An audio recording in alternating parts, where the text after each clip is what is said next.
आज मैं स्टार्ट कर रहा हूँ एक क्यूआर कोड स्कैनिंग एप्लीकेशन का ट्यूटोरियल। और इसमें मैं बताऊंगा कि फ्लटर को यूज़ करते हुए हम कैसे एक एप्लीकेशन, सिंपल सा एप्लीकेशन बना सकते हैं जिससे हम कोई भी क्यूआर कोड स्कैन कर सकते हैं। स्टार्ट करने से पहले मैं बता दूं, आप लोग कोई भी अपना एडिटर यूज़ कर सकते हो। इस केस में मैं VS कोड को यूज़ कर रहा हूँ। और स्टार्ट करते हैं। सबसे पहले हम एक नया प्रोजेक्ट बनाएंगे। नया प्रोजेक्ट बनाने के लिए you can press control shift and P। उससे आपके सामने ये मेन्यू आ जाएगा। इस मेन्यू में हम फ्लटर न्यू प्रोजेक्ट सेलेक्ट करेंगे तो हमारे सामने ये कुछ ऑप्शन आ जाएंगे। Application, application empty module. So here will select application. So जैसे ही एप्लीकेशन सेलेक्ट करेंगे ये पूछेगा लोकेशन प्रोजेक्ट की। मैंने डॉक्यूमेंट में यहाँ सेलेक्ट कर रखा है and I select this folder only. Now it is asking me for the project name. Project का क्या नाम रखना है, तो मैं यहाँ रखूंगा क्यूआर कोड स्कैनर। सो ये नाम मैं रखूंगा एंड आई प्रेस एंटर। उसके बाद एक न्यू विंडो आ जाएगी और जो फ्लटर का डिफॉल्ट कोड रहता है वो मेरे सामने खुल चुका है। तो डिफ़ॉल्ट कोड तो अभी हमें चाहिए नहीं, तो डिफ़ॉल्ट कोड को मैं यहाँ से, ये वाली जो क्लास है और स्टेटफुल विजेट जो है, मैं इसको हटा दूंगा। ये मैंने यहाँ से हटा दिया। ये कोड भी मैं यहाँ से हटा देता हूँ। एंड उसके बाद मैं क्या करूँगा, एक नई फाइल बनाऊंगा जहाँ पे मेरा क्यूआर कोड स्कैनिंग का जो भी कोड रहेगा वो मैं यहाँ स्टोर करूँगा। तो ये फाइल मैंने बना दी। यहाँ मैंने इसका नाम रख देना है क्यूआर कोड स्कैनर।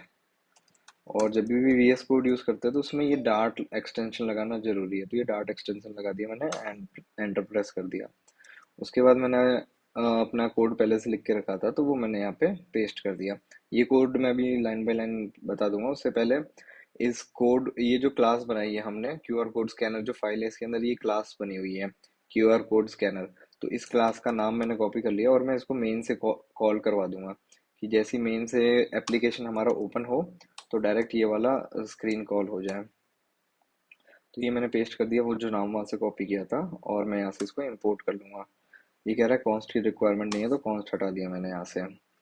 सो ये जो हमारी जो मेन फाइल होती है, मेन डॉट डाट, ये वो है। और मटेरियल ऐप, यहाँ टाइटल दे सकते हैं हम QR code scanner. QR code scanner. ये थीम डेटा आ गया, प्राइमरी स्विच आ गया, ये सब पढ़ा ही होगा आप लोगों ने। और उसके बाद आ जाता है होम। होम के अंदर हमने ये वाली क्लास पास कर दी। मैं कंट्रोल दबा के इस पे टैप करूंगा तो ये फाइल खुल जाएगी। अभी ये क्या कह रहा है, नेक्स्ट थिंग ये है कि हमें क्यूआर कोड स्कैनर अगर यूज़ करना है ना तो हमें ये हमारे डिपेंडेंसीज में ऐड करना पड़ेगा। डिपेंडेंसीज इसमें कैसे ऐड करना है वो बताता हूँ मैं। जैसे क्यूआर कोड स्कैनर ही हमें यूज़ करना है तो क्यूआर कोड स्कैनर पबडेव एक वेबसाइट है जहाँ पे हमें सारे पैकेजेस जो भी बने हुए हैं फ्लटर के लिए वो सारे यहाँ मिल जाते हैं। तो रैंडमली जो भी आपको रिक्वायरमेंट है वो यहाँ सर्च कर सकते हो कि उसका कोई पैकेज ऑलरेडी बना हुआ है क्या। पैकेज अगर ऑलरेडी बना हुआ है तो हम उसको डायरेक्टली इंपोर्ट कर सकते हैं ताकि हमारा जो डेवलपमेंट टाइम है वो बच सके। सो ऐसे ही मैंने सर्च किया तो क्यूआर कोड स्कैनर ये पैकेज मिला था। अब मैं इसको अपने इस ऐप में यूज़ करूँगा। तो यहाँ से मैंने इसको कॉपी कर लिया, मैं अपने कोड में आ गया वापस से। और यहाँ मैं इसको जाके टर्मिनल में पेस्ट करूंगा। मैंने यहाँ से खोला है टर्मिनल। ये लेफ्ट बॉटम में जो दिख रहा है ना, यहाँ मैंने टैप किया, ये स्क्रीन आ गई एंड टर्मिनल पे मैं आ गया। यहाँ मैंने ये वाला कोड कॉपी किया जो मैं यहाँ से लेके आया था। ये वाला मैंने यहाँ पे पेस्ट किया है। अभी ये इंपोर्ट हो चुका है पैकेज। मैं pubspec.yaml वाली फाइल दिखा देता हूँ। इसके अंदर ये पैकेज यहाँ ऐसे इंपोर्ट हो गया है। क्यूआर कोड स्कैनर जैसे मैंने बताया था वो टर्मिनल में डालने से, और टर्मिनल में डालने से वो चीज़ आ जाती है। तो ये जो लाइन है ना, ये टर्मिनल में डालेंगे। ये लाइन टर्मिनल में डालने के बाद जो ये डिपेंडेंसी है क्यूआर कोड स्कैनर वाली, वो ऑटोमेटिकली ऐड हो जाएगी pubspec.yaml में। ये एक ऐसी फाइल है जिसमें हमारे सारे डिपेंडेंसीज, एसेट्स वगैरह हम यहाँ से इंटीग्रेट कर सकते हैं हमारे एप्लीकेशंस में। So let's back to the scanner screen. और यहाँ पे क्या है ना, ये कोड डाल दिया मैंने। अब मैं पूरा लाइन बाय लाइन एक्सप्लेन कर देता हूँ। तो यहाँ पे हमने बना रखा है एक स्टेटफुल विजेट जिसकी हम स्टेट चेंज करेंगे और मल्टीपल स्टेट्स में एक ही स्क्रीन में काम करेंगे। तो ये नाम हो गया स्क्रीन क्लास का, और ये उसका विजेट का टाइप बता दिया कि स्टेटफुल विजेट है। आफ्टर दैट ये जो हमने ये की बना रखी है, ग्लोबल की बना रखी है जो कि हम यूज़ करेंगे क्यूआर व्यू के अंदर। यहाँ पे हमारे लिए ये की काम आएगी कि हम उसको आइडेंटिफाई कर पाए। तो उस चीज़ के लिए हमने ये ग्लोबल की बना रखी है। आफ्टर दैट हमने एक क्यूआर व्यू का कंट्रोलर बना रखा है। कंट्रोलर हम इसलिए बनाते हैं कि हमारे पास जो भी उस क्यूआर व्यू जो हमारा विजेट है उसमें क्या क्या चीज़ें हैं उसको कंट्रोल करने के लिए, बेसिकली उसमें क्या डेटा है क्या डेटा नहीं है, कंट्रोलर को डिस्पोज करना है। तो जो भी उसके अंदर उस विजेट के अंदर जो भी एक्टिविटीज़ को कंट्रोल करना है ना, for that thing we use the controller. After that यहाँ स्ट्रिंग ले रखा है, स्ट्रिंग इसका डेटा टाइप हो गया और स्कैन कोड हो गया वेरिएबल का नाम, और इसको अभी यहाँ पे खाली डिक्लेयर कर दिया। ठीक है, ये हमने इसलिए बनाया है कि जो भी हमें क्यूआर कोड के अंदर से डेटा मिलेगा ना, वो हम इस वेरिएबल के अंदर स्टोर करेंगे। एंड आफ्टर दैट हमारे पास एक डिस्पोज मेथड होता है। जब भी हम इस स्क्रीन को छोड़ेंगे, इस एप्लीकेशन को छोड़ेंगे, तो हमें जो ये कंट्रोलर है ना इसको डिस्पोज करना पड़ेगा कि वो एक्सेस मेमोरी ना ले। तो जैसे हम स्क्रीन छोड़ रहे होंगे तो ये चीज़ करना, जहाँ पे भी हम फ्लटर में इन फ्यूचर भी कोई भी एप्लीकेशन पे काम करेंगे तो कंट्रोलर को डिस्पोज करना बहुत ज़रूरी है, ताकि वो फालतू की मेमोरी कंज्यूम ना करता रहे एप्लीकेशन में और हमारा जो एप्लीकेशन है एफिशिएंट बने। आफ्टर दैट हमारे पास आता है बिल्ड मेथड, जहाँ से हमारा एप्लीकेशन का यूआई जो होता है वो बिल्ड होना स्टार्ट होता है। सबसे पहले हम यूज़ करते हैं स्कैफोल्ड, जो हमारा मेन कंटेनर होता है एप्लीकेशन का। उसके बाद कॉलम, कॉलम पता ही है, जैसे एक के नीचे एक के नीचे एक के नीचे मल्टीपल एलिमेंट्स लगाने होते हैं, इन दैट सिनेरियो हम यूज करते हैं कॉलम को। कॉलम के बाद कॉलम के अंदर हमें चिल्ड्रन पास करना होता है। चिल्ड्रन के अंदर हमें मल्टीपल विजेट्स हम दे सकते हैं, जैसे ये हमने बना रखा है तो इसके अंदर हम मल्टीपल विजेट्स दे सकते हैं। तो पहला विजेट हमने दे रखा है एक्सपेंडेड। एक्सपेंडेड मतलब कि स्क्रीन के अंदर जितनी भी स्पेस है उसको यूज करेगा ये, क्योंकि ये डायरेक्टली स्कैफोल्ड में है, स्कैफोल्ड के अंदर कॉलम है। कॉलम मीन्स कि एक स्क्रीन है, उस स्क्रीन के अंदर जितनी भी स्पेस है वो इसने ले ली, और उसके जस्ट नीचे हमने एक और एक्सपेंडेड ले रखा है। पहला एक्सपेंडेड ये हो गया, उसके नीचे ये एक्सपेंडेड हो गया। तो इसके अंदर अब डिफरेंशिएट कैसे करेंगे कि दोनों एक्सपेंडेड को कितनी कितनी स्पेस चाहिए। तो उस चीज को डिफरेंशिएट करने के लिए हमारे पास है फ्लेक्स। हम एक्सपेंडेड के अंदर एक प्रॉपर्टी होती है फ्लेक्स, जिसको हम पास कर देते हैं। तो ये डिफाइन हो जाता है कि हम इसको 5 स्पेस देंगे और इसको 1, तो टोटल हमारे पास कितना हो गया, 5 + 1 6। तो out of 6, 5 spaces for this expended and 1 space is for this expanded.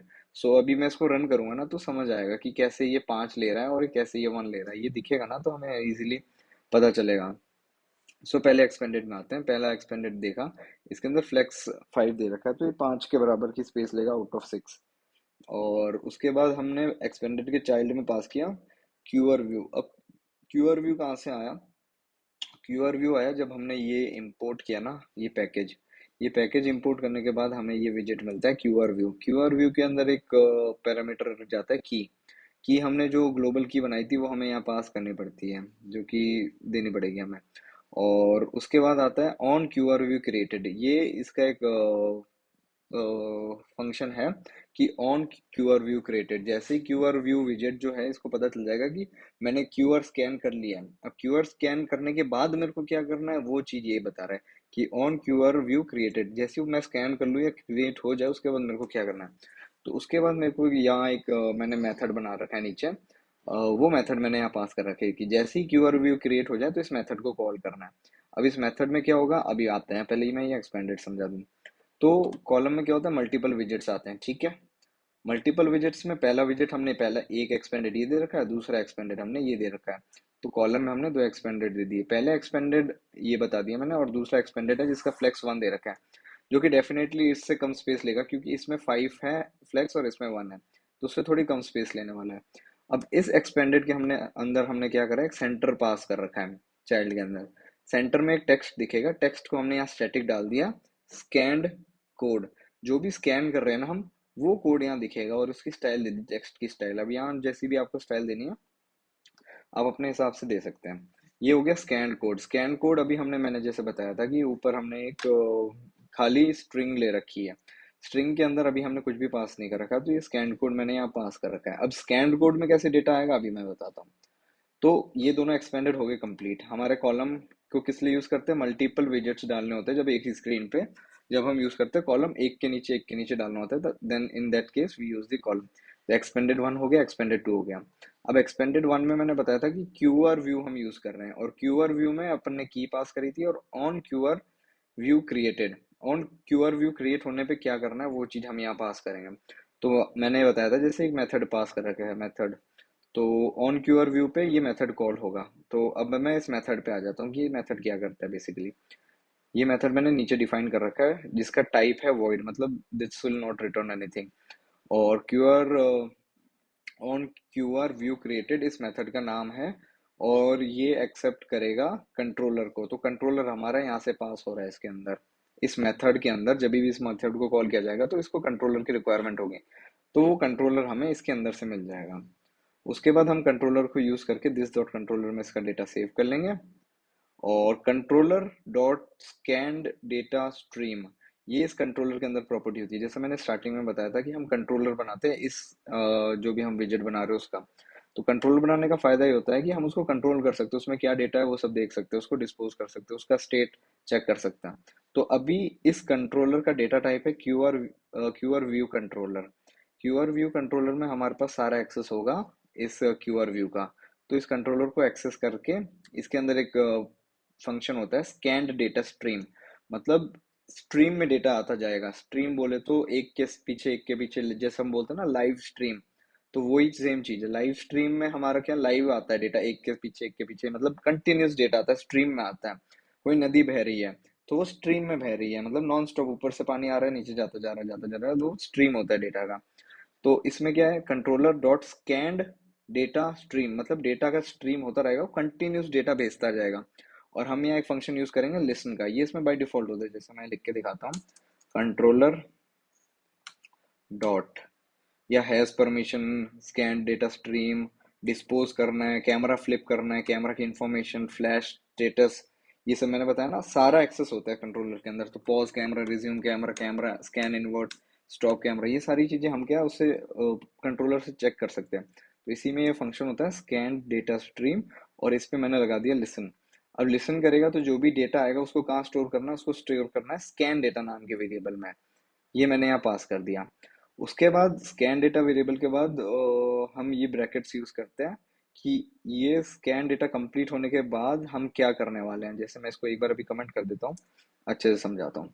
यहाँ मैंने लिखा कंट्रोलर, कंट्रोलर के बाद मेरे को क्या करना है, स्कैन डेटा, जो भी डेटा स्कैन हो रहा है उसका स्ट्रीम चाहिए मेरे को, मैंने यहाँ स्ट्रीम लिया।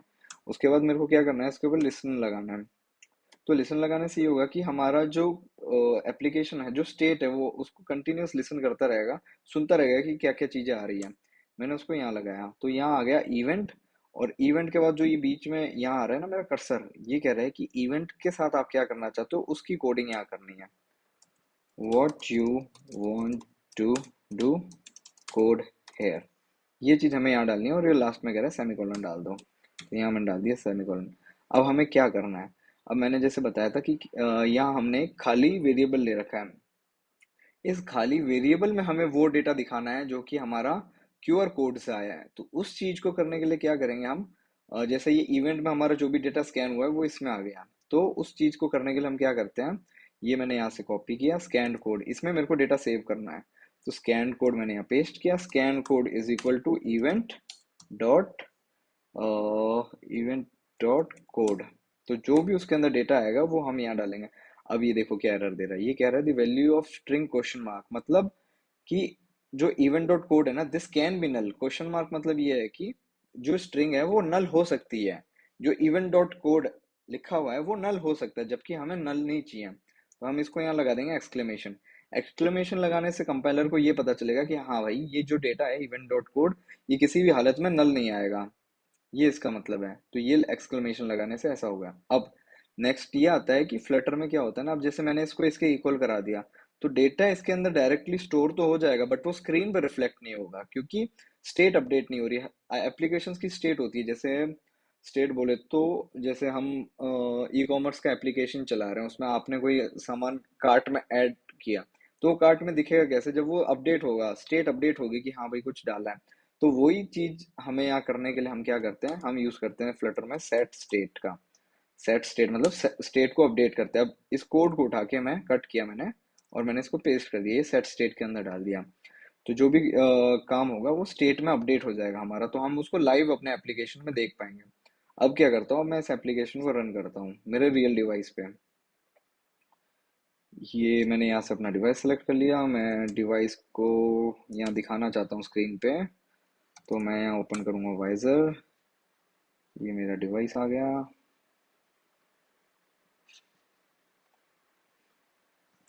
Here it is. और अब मैं इस एप्लीकेशन को रन कर लूँगा। Where are you. ठीक है,